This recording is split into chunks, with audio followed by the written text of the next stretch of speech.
Hello everybody and welcome to JGod Gaming. Today's video is going to be all focused around reviewing the first weekend of the Black Ops 4 beta and kind of talking about several different factors that I think are good, bad, and maybe just need to go. So the few topics I'm going to be discussing are the overall movement system, the hit registration and connectivity, how it felt as it played, the overall pick 10 system going back to that after World War II of having the division system, overall weapons balance and how individual weapons feel, specialists, were they overpowered and how they compare to Infinite Warfare and Black Ops 3, the overall maps and their spawns, and then the streaks, if they're good or bad and what I would do to change them. We'll also be talking about the overall health changes as well as armor and the overall skill gap of the game and where that sits the game overall as a rating. Since I know review videos like this are very controversial, make sure you leave your comments down below. I'd love to go ahead and see what other people are thinking. And if you enjoy the video at all, not necessarily if you agree or disagree, make sure you hit that like button and make sure you subscribe for future content. I typically cover Call of Duty news,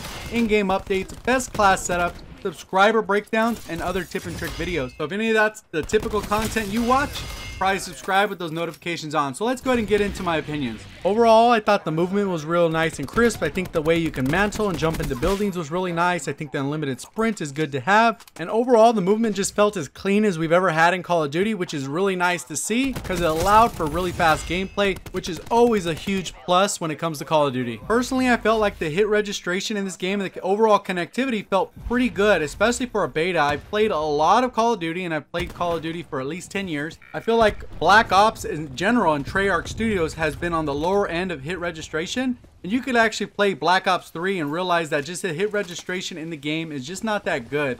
Overall, when you played Infinite Warfare, Ghost, well, Infinity Ward in general, they have really great, amazing hit detection as far as hit registration. When you actually shoot where someone is, you actually get the bullet to register where it's at. And the connectivity, lag comp, all that stuff, it actually felt like a really good experience when I was playing the game. Obviously, there was those one-off lobbies where some guy's lagging around the map and he's probably not even in the same country or in the same region of the world I'm in. But overall, the connectivity felt really smooth and crisp for a Treyarch Black Ops game. Go back to play Black Ops 3, compare that with Infinite Warfare. The bullets do not register the same in Black Ops 3. Significantly better in this game. They've actually made a huge step forward in that regard. One of the things that's been amazing in this game to actually have back is that pick 10 system. If you didn't know, pick 10 system is probably one of the most amazing additions to Call of Duty. It adds so much variety and increases the skill gap because it's hard for newer players to really know what they should be using, what they should not be using, how certain attachments work, and that increases the skill gap because typically better players will have better loadouts.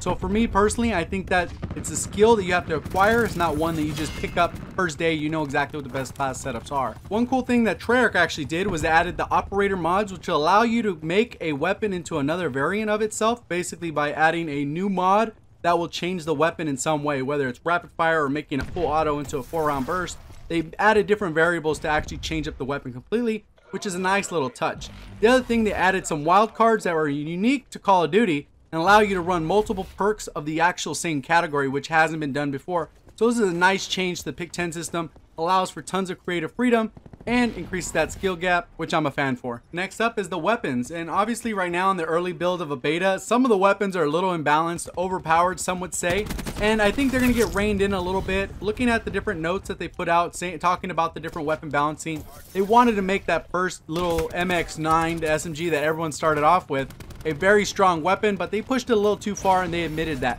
So I have pretty good faith that they're going to balance out these weapons because a lot of them, as long as you hit your shots, which is most games in Call of Duty, as long as you hit your shots, most guns are pretty viable.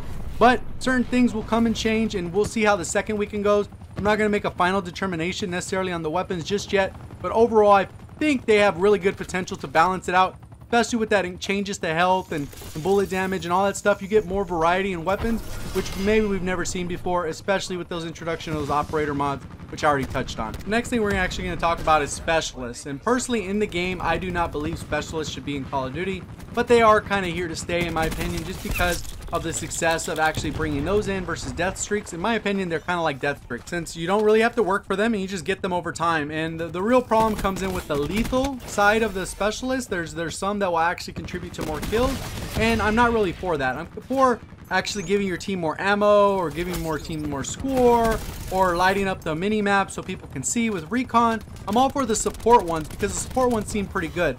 Putting down barbed wire, cool. Putting up a shield that microwaves people, not so cool. That's just like a free kill. Putting that little electric drone that shocks someone basically is a free kill.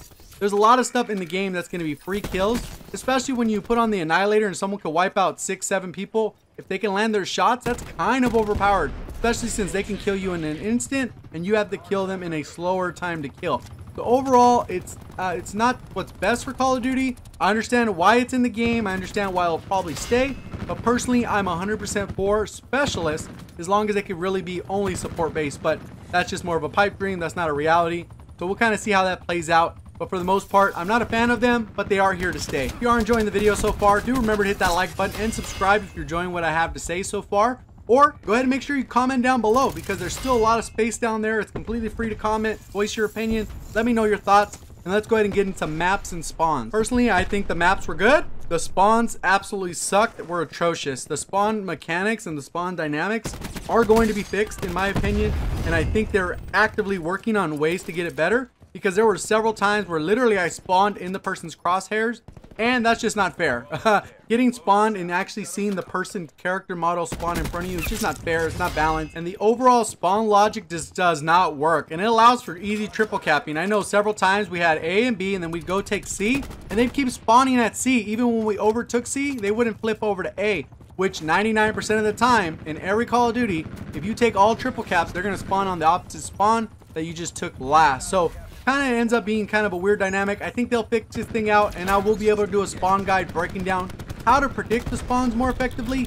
Obviously they can put that little thing with the Seraph. They can actually put the little beacon down, but that's a different story. I'm talking about traditional spawns without a beacon. It should be very manageable and very predictable so you're not being spawned on once the spawns should have flipped. Let's go ahead and talk about streaks, and overall they just weren't good. I actually had an opportunity to use all of them. I actually equipped the care package and just use the care package over and over. I was trying to get 100 care packages so I kind of get a data of what percentage of items drop with how often you actually call in the care package, and if you flip them, that type of stuff matters. But I think I'm gonna save that more for private matches when the game fully launches, because they'll probably tweak those numbers, so they'll kind of be invalid. It'll kind of just be wasting my time.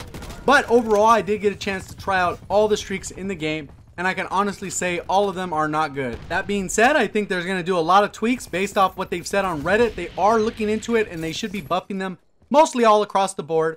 Obviously in the game mode that we had right here, the build, we didn't have an advanced UAV or a hater or whatever you'd call it in this game. We did not have it, and eventually I think they will add it because it's one of those things that just adds to the skill gap.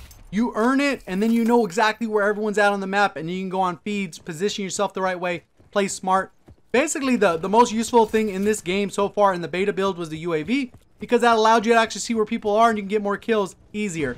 As far as actually being able to run a helicopter and getting one kill, not very effective. The Mantises acted like they had no clue what they were doing on the map. You drop them in and basically they'd be running into walls. It's just not good. Overall, I think there needs to be a change that actually improves them. Finding the little paratrooper guys or the strike team, there needs to be at least 3 of them, and they need to be a lot better because they basically perform like bots. You could just shoot them. They won't almost even shoot back. Pretty sad. The turret is not effective as it needs to be. There's a lot of changes that will happen with that, and it needs to reward skilled players. I think as far as the score goes, you're getting more score than ever before in Call of Duty, because if you get an assist, it's 100 points. If you get a kill, it's 150. So you're getting score pretty quick. You only need like 3 or 4 kills, and you're going to get that recon plane, especially if you're actually doing majority of the damage. So the next thing I'm going to talk about is actually the health system, and there's actually 3 components to this. One is the stim shot, which allows you to heal yourself on your own versus it happening automatically over time. The increase from health from 100 to 150, and the fact that you can wear armor, which Exclusive Ace has tested, so I'm going to run off that number. He says that the armor negates 40 damage from actually incoming bullets, but it doesn't affect fire damage or anything like that. So if someone hits you with the purifier, the health will just melt. The actual shield will not actually come into a factor until you actually get shot. But when it comes to that self-healing mechanic, I think it's the best thing that's ever been introduced to Call of Duty, and I'm not saying that lightly. I know that's kind of a big deal when you're talking about things that have been introduced into Call of Duty over time, but I think it's the single greatest enhancement to Call of Duty ever. And if you don't agree with me, I completely understand that, and I make that statement because of personal experience, what I've been able to do with it personally, and what I've seen the highest skilled players in the game do with it. It's just insane the amount of plays that could be made and the amount of things that could be done that could never have been done before. And just for the pure fact that it increases skill gap alone, I'm a fan. When it comes to the overall 150 health, I'm not necessarily a fan of. I think it should be 125, so it'll be more in line what we're used to, because the damage of the weapons is a little bit higher than most weapons in previous Call of Duties by a couple damage points. So it doesn't actually feel like it's a really long time to kill, especially when you're just going one-on-one. But the problem comes in when you actually get behind people. They have armor and there's 3 of them. They're all full health. It's a little hard for you to wipe a full team unless your weapon is just absolutely the fastest rate of fire in the game, and you can actually shred through. If you have to fire a couple shots into each of them, maybe 5 shots each, they're probably going to turn on you and they're probably going to kill you unless you just land every single shot and you land some headshots. That's the overall opinion on health. Like I said, I'm going to provide a solution, and I think it should be brought down to 125. When it comes back to armor, like I talked about, Exclusive Ace said it really only prevents 40 damage, which for most guns is 1 shot. And a lot of times it's going to feel like 2-3 shots, just depending on the distance of the weapon. But overall, I think armor needs to be nerfed as well, and that should be brought down to 25. So when you combine the actual health being 125 and the armor being 25, it'll actually make it so that it is guaranteed that it'll only be 1 additional hit marker, not 2. And it'll allow for you to actually be able to clean people up, not have to run AP rounds. Because right now, there's so many guns that don't have AP rounds. It's kind of like, well, I'm limited on what guns I can choose because so many people are running armor. So that's my overall thoughts on the health system, with the self-healing, the overall health being 150 instead of 100 like we're accustomed to, and armor being 40 additional damage reduction with regular rounds. So that's kind of what my thoughts are. Let me know your thoughts down in the comment section below. So the other thing I want to talk about is balancing skill gap with stuff that's crutch. Personally, I felt like there's not a lot of crutch stuff in this game other than just armor. That just felt like a crutch thing. You wear that and you'll make sure that you protect yourself in a gunfight. And typically people that are dying regularly, that's going to be the crutch thing. But when I start to consider all the stuff that increase the skill gap, there's so many things that actually buff the skill gap in my eyes, as far as being able to make sure that you reward good players. And I think once everything's said and done, the game's ready for launch, I think this will be one of the best Call of Duties we've had. And I know that's not saying a lot, because not a lot of people are a fan of Ghost. The advanced movement era kind of came and went just because people didn't really enjoy it. Even though Black Ops 3 stayed highly popular, a lot of that had to do with Treyarch being Treyarch. And then when we had World War II, kind of a dud of a game. It's not a horrible game by any means. It's just not a great Call of Duty. And in my opinion, this is a good Call of Duty with the potential of being a great Call of Duty. And it's way too soon to tell if that's the case or not, but I just hope it is. So hopefully you guys like the actual review that I gave of the game. I didn't go into super detail, but I gave a detail of pretty much all the topics I think that should be covered about the beta so far. Obviously, once the second week comes out and things change, and then we're going to have Blackout, and there's a lot of things once the launch actually happens.